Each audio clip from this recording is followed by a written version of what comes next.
I left accounting altogether, thought maybe business wasn't for me. I wasn't really sure. And I became a high school math teacher, which is out of left field. My mom was a math teacher. She taught for 20 years. So at least what did run in the family was in my blood a little bit. She was the one that kind of pushed me to give it a try. And I did that for 6 years, taught at the same school, learned a lot during that process in terms of like how to communicate with people.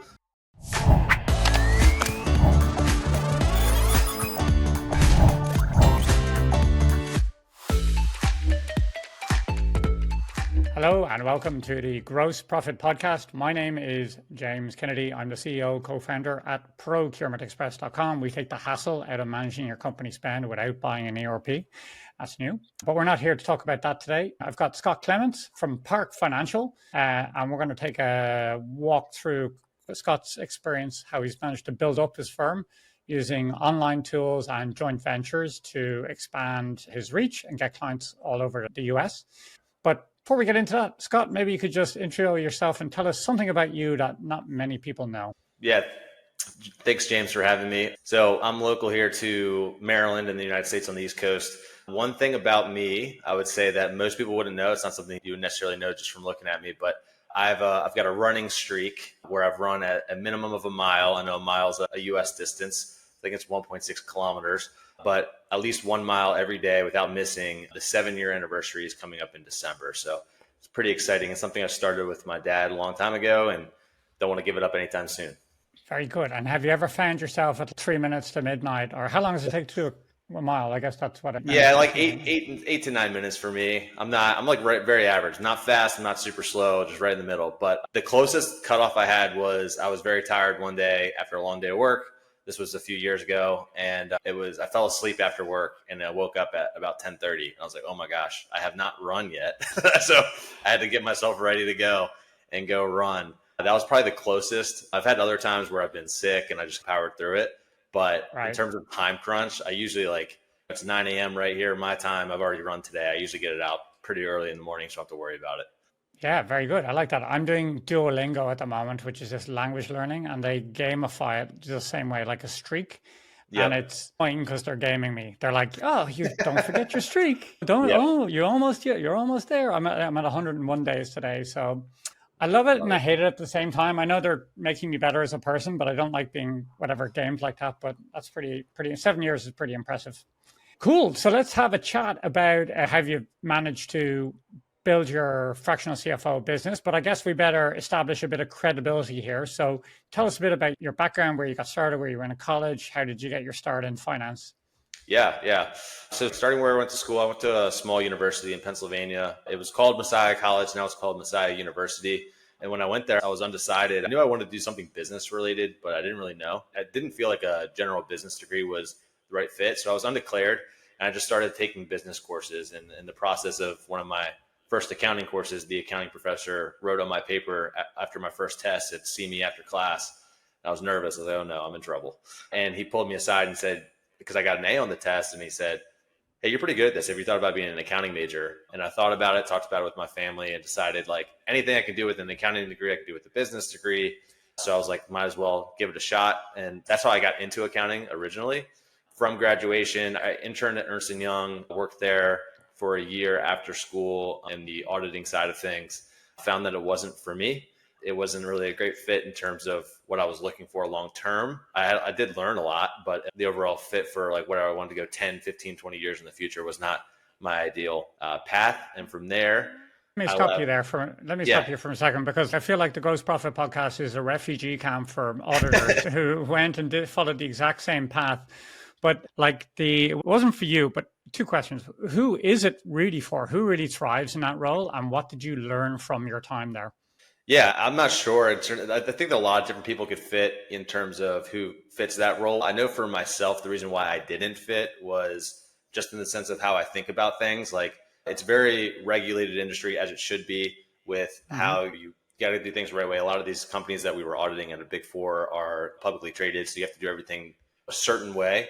And so when you're like very boxed in and you can't free think a little bit about how you can problem solve, I think was my biggest challenge. And what I really enjoy doing now is like I work with small business owners to help them tackle their challenges. And there's But there's a lot of different solutions of how you can get there. Obviously, still following the rules and everything, but it's just, there's not just checking somebody's work either. It's more so problem solving rather than doing like fact checking. So it's a little bit different. But Yeah, yeah, I like don't know, I think a lot of different people could fit well there. I just know that for myself and the way I like to think about things, it wasn't for me. I'm a little more creative. I don't know, but I imagine people who love jigsaw puzzles love audit. Like you just like Yeah. you like get in the zone and you just it's fine. You're in the zone and you're just it's connecting it all together and you're getting there and it's like kind of calming maybe for the right type of person. Yeah, it could be. Again, it wasn't Okay, the way my brain works. So fair enough. Me neither. Okay, so from there you took a hard left. What happened yeah, then? I left accounting altogether. Thought maybe business wasn't for me. I wasn't really sure. And I became a high school math teacher, which is out of left field. My mom was a math teacher. She taught for 20 years. So at least what did run in the family, was in my blood a little bit. And she Hmm. was the one that kind of pushed me to give it a try. And I did that for 6 years, taught at the same school, learned a lot during that process in terms of like how to communicate with people, because when you're in front of a group of 30 students, and most of these students were 14 to 16 years old, trying to get them to really want to learn about a quadratic equation or learn about something that really isn't that interesting is one thing. And then the other side of things is, let's say I do have 30 people bought in, not everyone learns the same way. Some people learn through visuals, some people learn through audio, some people are kinesthetic learners, so they need to be up and moving with their hands.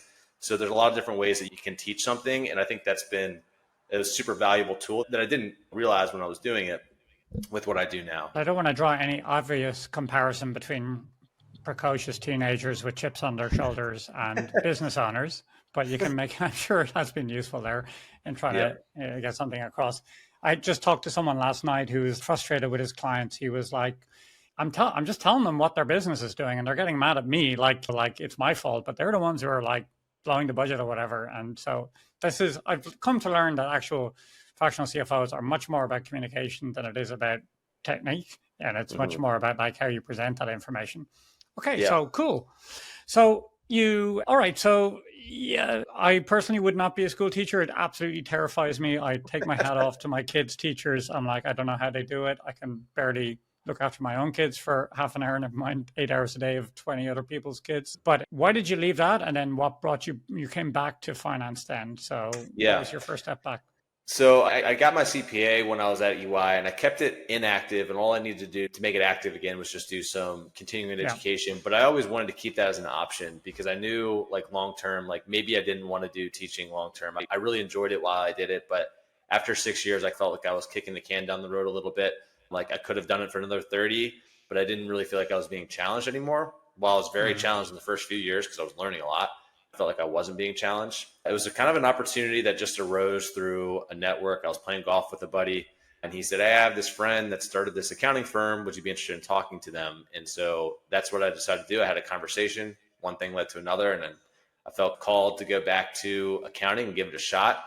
That was the other thing I thought about, was I could always go back to teaching. There's always a shortage of math teachers, so I could go back at any point. But I Sure. wanted to give accounting a shot, and so I left in 2022 and haven't looked back. And was that traditional like accounting, like tax accounting, and or is it FP&A or like Yeah, so that was, they offered a few different services. Where I was aligned was the fractional CFO side, which was also the first time I was introduced to that concept. I think I would have been more interested in it if I knew about that coming out of school. And it's a relatively new it industry. is, yeah. I think that has probably always been around, but the way it's been branded is probably in the last 10 years or so has really blown up. And so I learned about it for the first time like a few months before I took a job to become a fractional CFO. But they had other, like I said, they had other services, but that's really all I did while I was at that company. Right. So this was a lot more. So everyone, it's a little bit like go for an interview. Someone asks you what's a fractional CFO, and you go, "You tell me what you think a fractional CFO is." So what is it in your own words that marks it out from being an accountant or being I a know. tax accountant? Yeah. Yeah, it's always one of those things when people ask me what I do, and I tell them, like, the first question is, do you know what a fractional CFO is? And it's a 50-50. Like, some people know what it is, some people have never heard of it. And the people that know what it Yeah. is, I'm not even sure that they fully understand what we do. I think they just hear CFO, like, oh, I know what a CFO is. What I would say is, I could be anything from a therapist sometimes, it feels, to somebody that is just offering financial clarity to a business owner. It's almost like, obviously we do the accounting on the back end to make sure everything is correct. But the way we take that information, distill it down to a digestible level for the business owner to make better strategic decisions, that's our whole goal. That's our aim. And that's what we try to do with all of our clients, which is why the teaching piece of my past career is important. I would always say, I've gotten this compliment a few times. The number one compliment I could get is that I talk to my clients like people. I think, unfortunately, sometimes they've had bad experience with accountants and maybe we're dealing with a robot, but I talk to them like people, and I do care about them, and I care about their business and what they're trying to achieve. And that's ultimately what our goal is, to serve them to get to the goals that they want to get to. Yeah, and I think the last piece of what you said there is what it's all about. I'm very bullish on the CFO role, fractional CFO role. I think it's the most powerful hire you can make in a business of a certain size, 2 to 10 million, let's call it. Like, there's no other role that can actually help you map out a roadmap exactly to that goal. And what that goal can be, could be a life-changing amount of money. It could be a profitable business. It could be a certain headcount. It could be a certain impact. But if you don't have a fractional CFO to work with, you're on hopes and prayers. Hope you get there. Good luck with it. But the fractional CFO is actually the one to give you the step-by-step. And so now they have to do it, but they can tell you exactly what the steps are. This is why I'm so interested in the role in general. Okay, so you got your beak wet on someone else's dime, very smart, and then you decided to. But a lot of people are in this situation. So, I like this, but I want to do it for myself. But then the awkward, how do you start finding clients question comes up. So we're going to talk a little bit about this. At what stage are you at now with your business in terms of number of clients, et cetera, and people on your team? Yeah, we started with, I had just 2 clients to start. I have a very supportive wife, and she was definitely someone who was pushing me to say, go for it, which is great. Because starting with 2 clients is terrifying. That's not a lot of clients. So let me get this right. Step 1, find amazing woman, marry her. yeah, that's definitely first. Okay, tick. Next, step 2, keep going. Yeah. Once you have that piece, it was a challenging piece, you get that one done, then you can work on building your fractional CFO firm. But yeah, I had a couple of clients, and they were really just friends. One I went to school with, another one I actually taught at school with. He also left and started his own company. And I operated as their fractional CFO for a little while. And again, just starting with them was enough for me to say, I think I can do this on my own. And from there, I started to build my business through just like networking and finding strategic partnerships. That's by far been the most impactful way. I've tried a lot of different marketing techniques and tools, but I would say the biggest thing is building a strong network, because when you're dealing with somebody's finances, it's a very intimate and personal thing. Just finding a random person on the internet, you're not necessarily going to trust them. So getting somebody through a referral is by far the preferred way. And so since then, it was just me at the beginning. Now we have 4 people, including myself, and we have about 16, 17 clients. I have to look at the exact list. We just signed a couple last week, which has been great. It's all been organic growth, and it's far exceeded what I thought it was going to be, as we had just had our 1-year anniversary back in September. So I'm very excited about the future and where we can go with it. Very good. Okay. I'm very happy for you, but that's absolutely useless for someone who's listening to this thinking, okay, that's great for you, Scott. I'm glad you've got great friends who are able to get you started. But there are a few techniques, like things that are transferable that people could get started with. If, let's say, you were homeschooled, you don't like hanging out with people, you're in the middle of the Atlantic, like I am out here in Ireland, or on the edge of the Atlantic rather. But let's talk about some things some of these marketing techniques that you used, because it wasn't just friends and family, right? You did manage to. Yeah. And I would say, like, in today's day and age, like, there's no need to actually have to be in someone's physical location to create a relationship and a network. So the most recent client that we signed on last week was through somebody that I've never met in person. I've gotten on a few Zoom calls with them. They're a lawyer down in Atlanta. And like I said in the beginning, I'm from Maryland, so it's like a 2-hour flight. And we haven't met in person, but through that relationship, I was able to get a new client out of it. So using tools, like my favorite tool is LinkedIn. And then you can have a LinkedIn for free, but then if you pay for something called the LinkedIn Sales Navigator, through that, you can slice through data a little bit easier, because you can search on LinkedIn, but some of it's limited and it doesn't always tell you the whole picture. But you can find the right people, the appropriate decision makers and businesses to create relationships with. Like cold outreach, just to look for a new client on LinkedIn, is pretty tough. But what I'm more looking to do is create partnerships with people. And it could be another accounting firm that doesn't offer fractional CFO. Maybe they just do taxes, and then there's good synergy there. We can send each other work back and forth. I just mentioned a lawyer because a lot of small businesses have lawyers. They're dealing with a lot of people that would be potential clients for me. Likewise, a lot of my clients maybe need a lawyer for something in the future, whether it's just a simple contract or whatever. And then another avenue to go is like wealth managers. I have a relationship with a few wealth management companies where they deal with a lot of people that have businesses, but they stop short of actually advising on their business. They just help them with their personal finance side. I stop short from helping my clients with their personal finance side. So there's also a good synergy there. That's just a couple of avenues that I've used, but there's other ones too. But really, I'm just looking for finding the right people to partner with. And it doesn't need to be anything like super formal, but if anything, it's really just putting my name out there and being a trusted referral source for other professionals.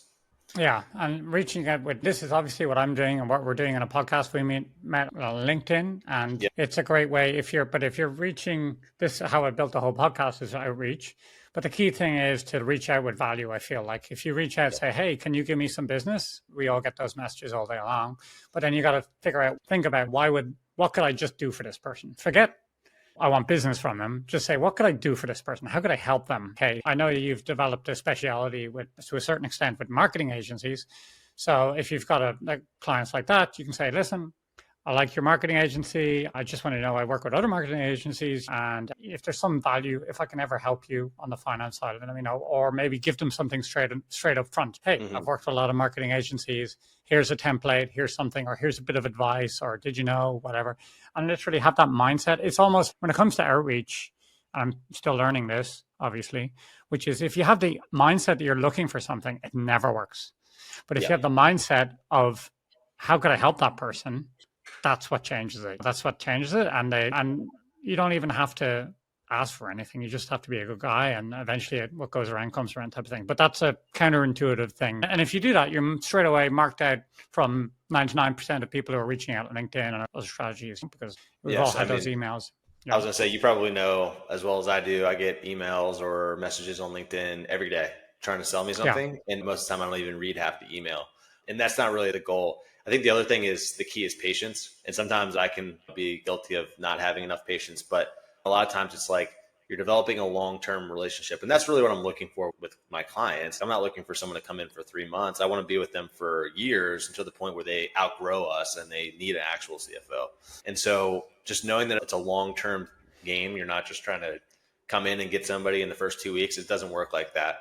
Even the growth that I've had has been in a year's relatively short, but 16 clients, like we could be 10x that over a few years from now. That's the hope, but it's not going to come in the next month or two.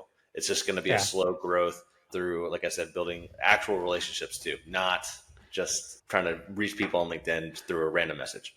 Yeah, that slow growth, and let's face it, that's what 99% of businesses are. And if you just be at peace with that and enjoy the work you're doing, enjoy the people you're hanging out with, the rest will come good. If you don't enjoy your work, then that's going to be tough. But if you do, then there we go. So I mentioned marketing agencies. Every time I hear that, I'm like, my wife runs Piehole TV. They do explainer videos, and mostly for marketing agencies. And funnily enough, they've also grown. A large part of their referrals is through other partnerships as well. So they work with other major marketing agencies and even other explainer video companies who handle different types of stuff. But I'd like to ask you a bit about that. What's it like? What advice, if you're a fractional CFO and you're about to work with your first marketing agency, what should you know? Yeah, I would say obviously the first thing you would want to know is just where they're at in terms of their cash flow. When you're working with small businesses, even in any business, but cash is king. Profit shows you some of the picture, but do you actually have the cash to make payroll or whatever your expenses are, or your overheads? That's the first thing I look at. But long term, when I start advising on the actual business themselves, marketing agencies, for the most part, they're service-based business, right? They're providing some kind of service to another company. So their biggest expenditure is going to be on their labor side. So I'm looking at what does their team look like? How's their payroll structured? And that could be from having W-2s to 1099s. I also want to look at just how much they are paying different roles. Unfortunately, what I see sometimes is when I come in and get a new client, they've hired their full team, but they haven't really done a great job of how they structured it. And so they might be short in some areas where they feel like they need to hire someone else, but they can't afford it. It's because they overhired in other areas. And those types of decisions are things that we can help out our clients with, because that is by far the biggest piece of the pie when it comes to when you look at the total expenses of a business for at least when I say a marketing agency. Yeah, and that's you put your finger on it there. So like over hiring, or it really sucks business out of something else. Sucks resource out of a different part of the business, right? Hey, we got this great sales guy, he's doing a good job. Meanwhile, we haven't got enough production people or whatever. So how do you do those benchmarking? How do you figure out what the right levels are? Yeah. Because it's hard to unwind those salaries. Yeah. And that's like never a conversation you want to have is, yeah, first thing you come in, lay off half your team. That's not really what we're trying to do. My first goal is going to be figure out how can we make this work without having to do something drastic like that. But in terms of like how I like to structure it, I look at like the two biggest levers of like, how are you getting clients first? And then how are you fulfilling the clients? For example, some of my marketing agency clients don't spend anything on advertising. So their marketing budget is $0. So they can afford to spend more on their team. Yeah, I know. So they can afford to spend more on their team, which is fine. I have another marketing agency where they spend probably about 15% to 20% of their top line revenue on ads. That means that you can't spend as much on your team. So like we need to figure out what exactly is the ratio that works for you. So if you have a very strong network where you're getting clients through, for example, like a joint venture or something like that, or referral network, then okay, you can go hire some more talent to fulfill that type of work or pay for higher quality candidates. But if you're spending a lot on ads, then you really can't afford to do that, at least not right now, not until you scale to the next level. So those are the two things that I always look at in terms of there's not like a perfect relationship. I can't say 100% you can do this. Every business is unique, but I'm looking at that relationship to make sure that it doesn't get out of whack so that you're not paying too much for both of those things. You're paying too much for getting new clients and for fulfilling them, because that's a recipe for disaster and you're not going to be able to cash flow long term. And what are the trends there? I imagine, is there a role that outsourcing is playing, like offshoring for these types of agencies, or? That has become very popular. Funny enough, I would say, and this is a pure guess, but 80 to 90% of the marketing agencies that I have worked with or currently work with have a good portion of their labor outsourced. Like when I say good portion, I'm talking maybe a quarter of them. That's pretty high. So 25% of their labor is outsourced. I do have one or two agencies that I've worked with that they don't hire any outsourced labor because they are focused on like their culture. And that, I think that's great. I think there's definitely value to that. It's more expensive. So we just need to figure out, again, the rest of their cost structure to make sure that the business is still viable. So if you're going to put a lot of emphasis on hiring people that are local, then we need to figure out, okay, where else can we save money so that we can, or how much revenue do we need to get to in order for this to make sense, kind of thing. Yeah. I'm just asking for a friend, totally nothing to do with me, but these businesses are notorious for feast or famine, right? You either got too much work or not enough work. And this really plays in when if you've got a full-time, how much should be full-time onboarded in the business, and how much you have more flexibility if you use outsourced resources. So is that a common problem? First of all, is that a common problem? Because I've seen it in my wife's business. Is it normal per se to go through sort of these, oh my God, we have too much work. Oh my God, we haven't got enough work. Yeah. And sometimes it's more predictable than others. Like I said, with one of the marketing agencies I'm thinking of right now, they have and this is actually true of a lot of businesses, but they have a very slow summer and they know that. So we know going into the summertime, okay, we need to be, everything needs to be in order in terms of cash to make sure that everything is going to be okay by the time we come out of August. That's the idea. So sometimes it's more predictable from a seasonal standpoint. Other times we don't know when you're going to hit a dry spell. And there's always a challenge. I will say, obviously, the goal for most of my clients is to scale and grow. Some of them are happy where they're at and they just want to be as efficient as possible. But if you're trying to scale and grow your business, you're going to have points of inefficiency. You're going to have to hire that next person before you're probably going to have them have a full workload. And that's okay, so long as you have systems in place in order to get the new clients to eventually fill up their plate. So if you become quote unquote inefficient in the short term, that's not an issue per se. You just can't have that persist for a long amount of time. But yeah, if you know that's the sequence or that's the cadence, that's fine. It's where it's terrifying when you're not aware. Oh my God, what's happened? And then I've always kind of been curious about having one of those businesses where it's seasonal like that. You make all your money in the 2 weeks before Thanksgiving or whatever. And then the rest of the year, you're doing you're living your best life, I guess. Yeah, we just signed on a roofing company as well, and that's seasonal as you can imagine. So they're coming into their slow season. A lot of people aren't really getting roofs in January; it's too cold. Similar thing. I haven't had the chance to work with them too closely yet. They just came on a couple weeks ago, but that's something that I'm sure we're going to be talking about a lot as we come out of the fall season. How are we going to manage that cash flow? Because it's definitely going to be a potential issue if you don't keep your eyes on it. Okay. Scott, before I ask you my rinky-dink question at the end, my business hero question, how can people get in touch with you if they're interested in working with you further? Or maybe you can add to that, like who really should reach out to you? Yeah, the people I like to get in touch with are, I say, decision makers. Usually that means the business owner, but it could be a COO if they're the ones that are really looking to find a quality fractional CFO, but a decision maker in a business. And then the best way to reach me would be either through our website, which it's going to be a lot of L's, but it's parkfinancialllc.com. Unfortunately, I couldn't get parkfinancial.com. So parkfinancialllc.com is probably the best way, or through an email, which is just going to be Scott at the same parkfinancialllc.com. Those would be the two best ways to reach me. You could also find me on LinkedIn. I think I'm relatively easy to search. Scott Clements is not too common of a name. So I think I'm easy enough to find. Very good. Okay, we'll link up your website there. Very nice looking website, I have to say. Nice and clean. Looks very nicely designed. Obviously, your marketing clients have been helping. Yeah, I would say not by me. You should have seen my first version. I actually made the first version. And it was not nice. Right. Okay. Yeah. Was it in Excel? Yeah, I probably should have made it in Excel. It would have looked better than what I made. All right. Okay, cool. So, Scott, tell us about your business hero. Who is it and why? Yeah, I'd have to say, I'm going to cheat a little bit and say two. It's going to be both my brother and my dad. So they both have experience running their own businesses. So someone's easy enough to look up to. My dad was recently the CEO of a company that was acquired. So he's been a top dog at a bigger company than what I'm currently running. And then my brother started a company 4 years ago. So I've learned a lot through his experience and what he's done, and he's helped me a ton.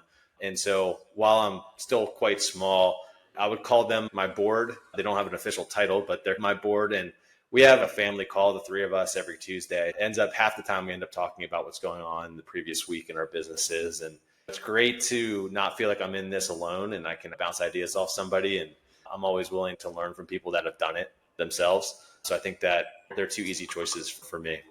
Okay. And have you told them that they are your business heroes?